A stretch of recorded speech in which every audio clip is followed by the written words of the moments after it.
Meanwhile, tonight, the U.S. Senate has overwhelmingly approved a package sending $40 billion in aid to Ukraine.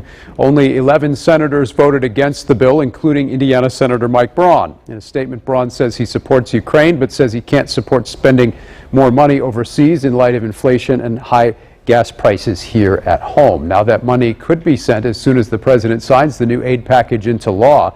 Indiana Congresswoman Victoria Spartz is the first Ukrainian-born member of Congress, and she's been pushing for more aid in Washington.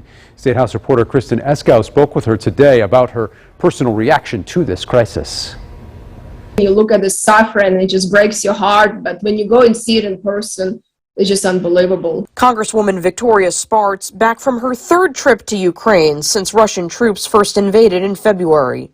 Spartz grew up in Ukraine and called the country her home until 2000, when she immigrated to the U.S. I probably have a much more deeper perspective about what's happening there, and I can be an asset on a bipartisan basis to my colleagues, to really for us to have right policies, because all of us want to stop this nightmare. The latest way lawmakers are trying to do that is a $40 billion aid package. Spartz feels this most recent round of assistance better addresses the security and military needs of Ukraine compared to previous legislation.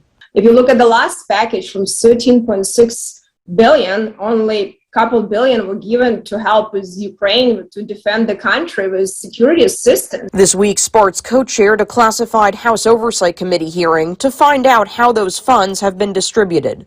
She considers the U.S. response so far more reactive than proactive, though she's pleased to see the recent actions that have been taken. It's important for us to understand that the cost of inaction is going to be so material and destabilize not just Ukraine, but the whole world with blocking ports and everything else. It's a very serious situation. After it passes the Senate, the aid package will need the president's signature to become law. Kristen Eskow, Fox 59 News. Now, we also asked the Congresswoman about her stance on the future of abortion access and about a recent Politico article criticizing the leadership style in her office. We'll have much more from that interview and from the woman running against Spartz this November coming up this Sunday morning on this week's edition of In Focus.